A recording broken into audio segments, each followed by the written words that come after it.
Why is the Winter Wonderland event still running 3 days past its original end date? And what is the latest regarding the highly anticipated server transfers coming this month? Hello survivors, that's right, Winter Wonderland is still running on official servers after it was meant to end on January 7th.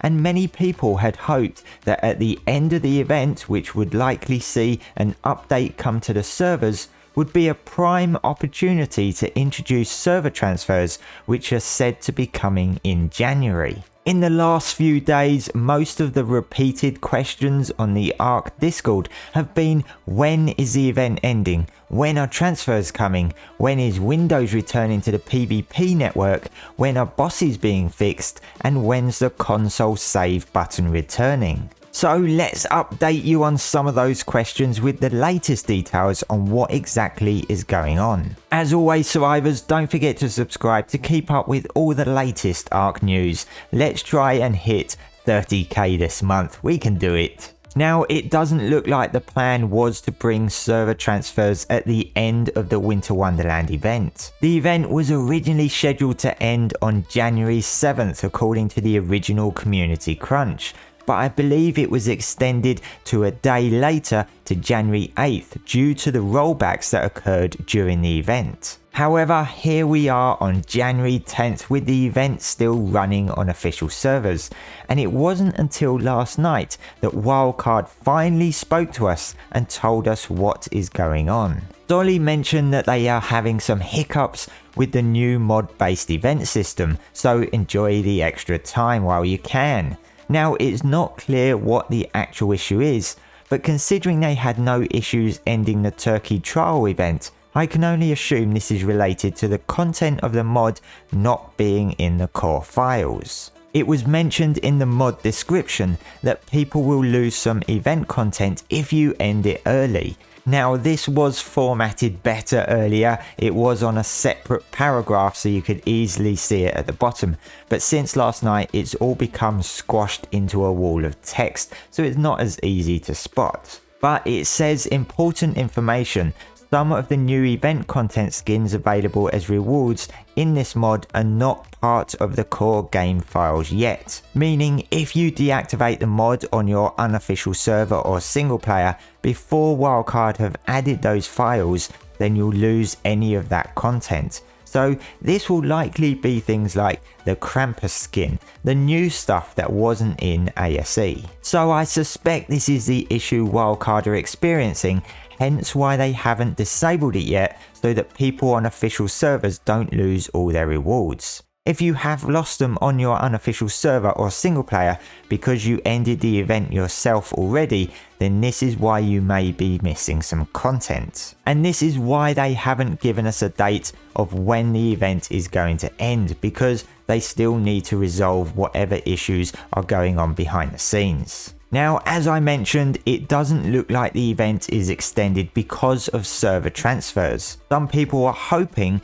that the delay to the end of the event was because they were still doing the final touches to getting the server transfers opened up. Some people are even asking, why are we needing server transfers now when there's only the island map? But a lot of people do want to have that PvP across PvP servers, but also some people want to move away from what they may consider their toxic server to a different server. Now, Dolly did give us a little update on server transfers by saying that transfers won't be opened on officials this week. They're still aiming for January, but they are holding on sharing a date as they spool up and test the transfer system. They also do hope to give everyone advance notice of transfers opening up, but of course they can't promise that they will. I think a lot of people are expecting it to just suddenly appear in the patch notes that server transfers are now available. I do feel this could have been a perfect opportunity for the public test realm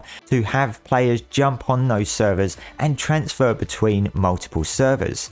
However, it looks like Wildcard are only testing this internally. But there are still 3 weeks till the end of January, so there's plenty of time for them to still hit that target. In regards to the other questions a lot of people are asking, there still has been no update on Windows returning to the PvP official server network after it was disabled back in December. It's been over a month now since that happened, when the announcement originally went out in an early December crunch saying they were disabling it due to the volume of cheating, and they were working with BattleEye to add anti-cheat to Windows because for some silly reason Windows had no anti-cheat. They did say at the time they hoped to return Windows to the PvP network early the next week. There has been no single word on this since then.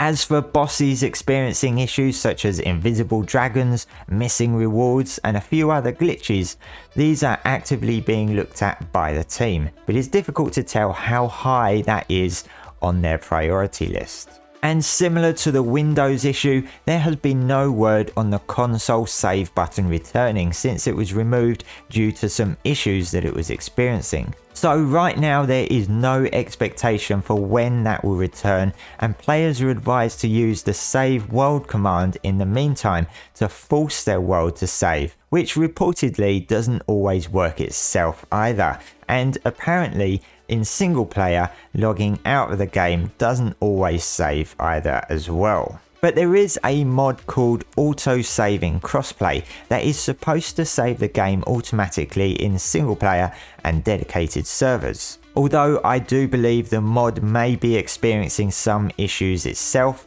as can be seen in the description. I have no experience of this mod, so I would say if you want to try it, then try it at your own risk. I am in no way vouching for the mod. And that's all for today, survivors. A lot of questions still needing a lot of answers. Thanks for watching. Don't forget to subscribe to keep up with all the latest ARK news.